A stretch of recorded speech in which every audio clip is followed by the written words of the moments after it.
Here's our last video for first semester, chapter 7.6, solving equations with logs. So the first thing I want you to remember is the rule b to the x equals b to the y. If you can get your bases to match, that means the tops are equal to each other. That means that your x has to equal y. So if we look at this first example, 9 to the x equals 27 raised to the x minus 1, and we need to try to solve for x. Well, if I use this rule, get the bases to match, I can't quite do that yet because 9 and 27 don't match. But I can get them to match because they both come from 3. I can change 9 into 3 squared, and then it's raised to the x power. Use the power to a power property, I get 3 to the 2x. I can get 27 to come from 3 by writing 3 cubed, and then raised to the x minus 1. Use my power rule on that one. Distribution, this says multiply, so distribution would be 3x minus 3. 3 to the 2x equals 3 to the 3x minus 3. Now my bases match.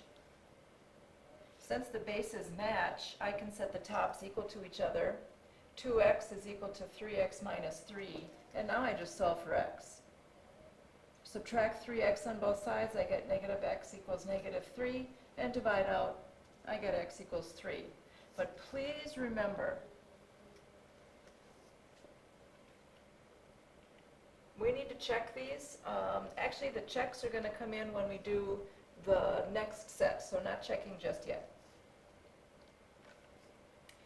3 raised to the x equals 1/9 raised to the x plus 3. These are probably the most difficult ones because we need bases to match, but this right-hand side starts as a fraction.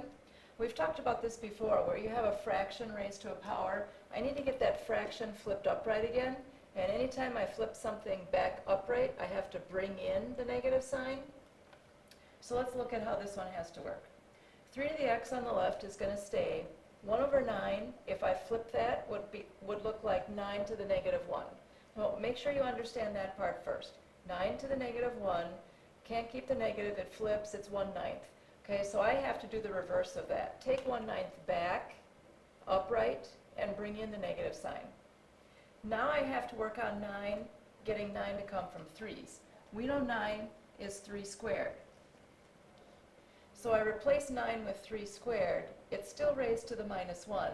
And then out here it's still raised to the x plus 3. Now I need to start using my power properties. 3 squared raised to the negative 1. That's 3 to the negative 2. It's still raised to the x plus 3.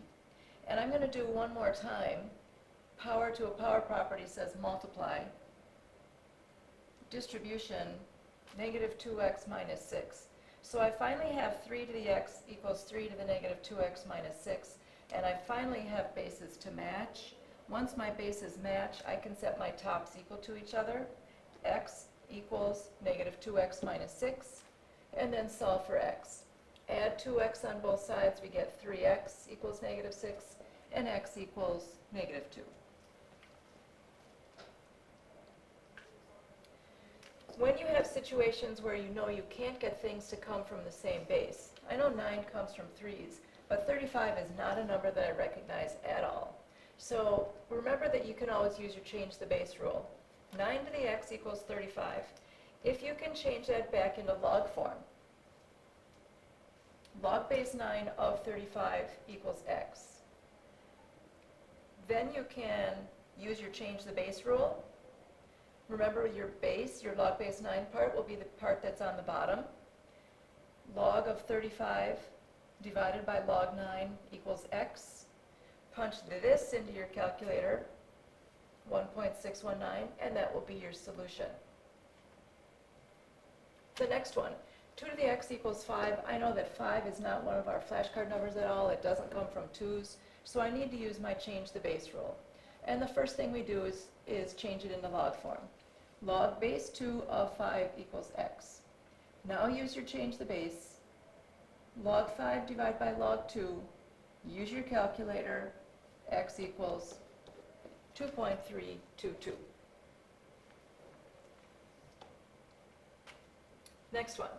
7 to the 9x equals 15. Neither one of these two numbers is something that's easily recognizable as coming from a particular base, So we need to use our log form and then change the base rule.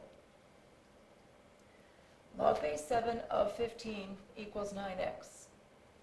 Change the base. Log 15 divide log 7 equals 9x. Use your calculator.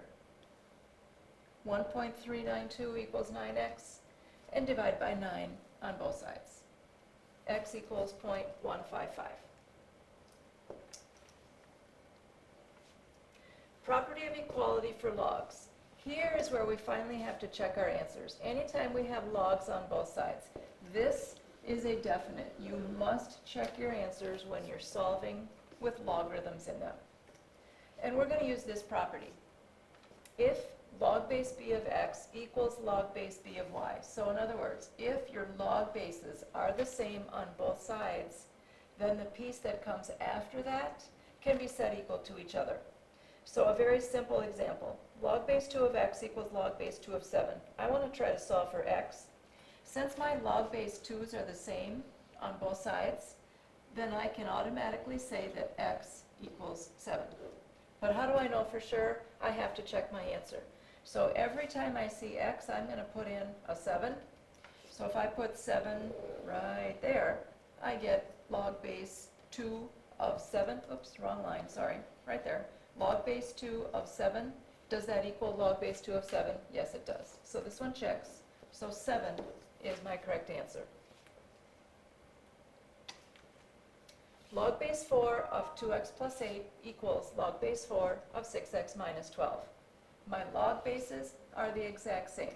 Since those are the same, I can set the other pieces that come next equal to each other. 2x plus 8 equals 6x minus 12. And now we need to solve for x. Subtract your 2x on both sides. I get 4x. Add my 12 on both sides.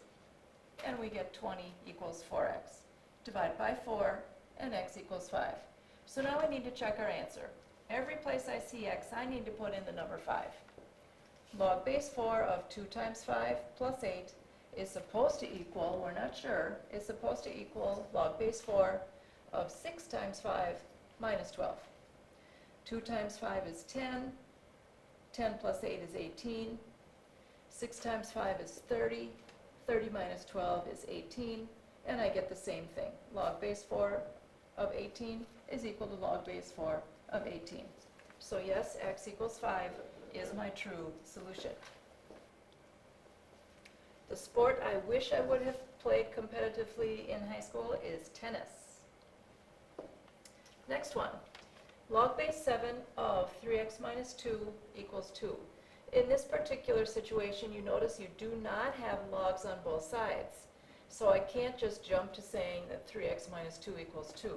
Because over here I don't see log base 7 of 2. It just says 2.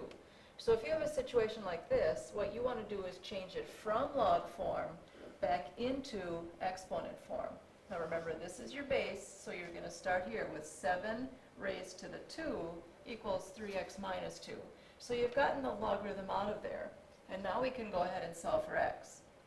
49 equals 3x minus 2. Add your 2 to both sides. 51 equals 3x, and divide by 3. X should equal 17. But we need to check. Again, any equation with logarithms must be checked. So we'll put our 17 back into the equation, back where we see x.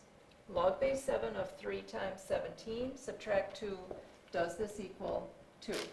3 times 17 is 51. 51 minus 2 is 49. Log base 7 of 49, does that equal 2? Yes, if you change from log form into exponent form, 7 to the second does equal 49. So this does check, and 17 is my true solution. Next one. Log base 6 of 3x plus log base 6 of x minus 4 equals 2. Now in this situation, we have logs on the same side. If we see logarithms on the same side, we need to condense this. We need to put it back together as one logarithm. Now hopefully you can remember your log properties with condensing. If they have been split up as a plus, They originally went together as a times sign. So we're going to crunch this back together, and remember, you write the log base 6 one time only. Log base 6 of 3x times x minus 4 will then equal 2. Well, inside here we now have a distribution, so we need to put that back together. Log base 6 of 3x squared minus 12x equals 2. Now we have log on one side only. I obviously can't say automatically that 3x squared minus 12x equals 2 because I don't have log base 6 on this side.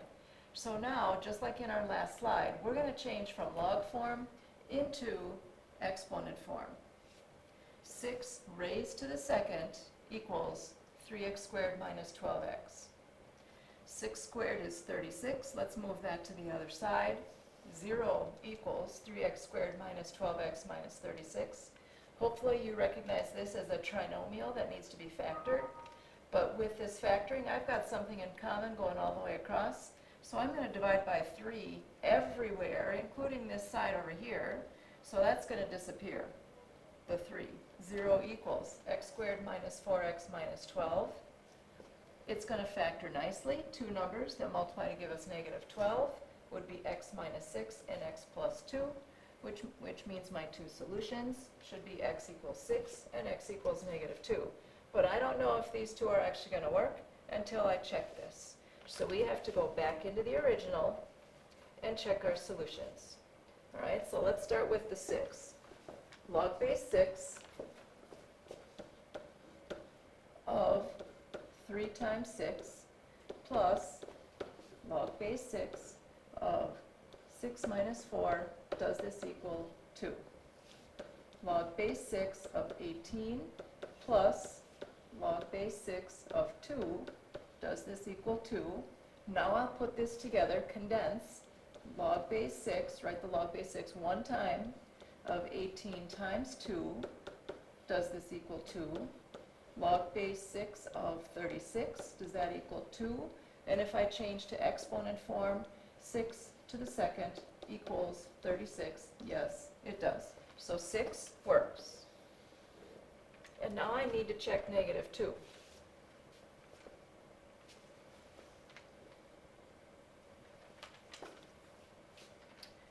Log base 6 of, well, where's my original question? 3 times x, yeah, 3 times negative 2, plus log base 6 of negative 2 minus 4, does this equal 2? I know I'm going to be able to stop right here. Log base 6 of negative 6. You can never have the logarithm of a negative number. It does not exist. If you were to try to type in log of negative 6 on your calculator, you'd get an undefined answer. So as soon as I get this piece right here, it's going to be a negative on the other side as well. Log base 6, here's another negative 6. Those going together, this piece individually is no real solution. This piece is no real solution. There's no way that I can get this to work. So negative 2 is out. This is something you might want to write down. Log of a negative number does not exist. If you ever see that happen, you can exclude that automatically from your choices. All right, let's try this one. Natural log 7x minus 4 is equal to the natural log of 2x plus 11. I do have automatically logs on both sides. This is the natural log base e. So I can jump right away to saying that the two pieces that come next are equal to each other. 7x minus 4 equals 2x plus 11. Subtract 2x on both sides, we get 5x. Add the 4 on both sides, 5x equals 15, and x equals 3. I think. I have to check that to be sure. So we'll put our 3 back in each time we see x. Natural log 7 times 3, subtract 4, does that equal natural log of 2 times 3 plus 11? 21 minus 4 is 17. 6 plus 11 is also 17. I have the same thing. So yes, x equals 3 is our solution. And I believe that's it. Yes. All right, so solving with logarithms. Please remember that anytime you have the logarithm or natural logarithm in your equation, you must check your answer. It is part of the solution. It counts for points. If it's just a regular expression with a power and you're solving for x, you do not need to check there. You can now go ahead to Skyward and do your last online little 3-point questions, and that should be it for section 7.6.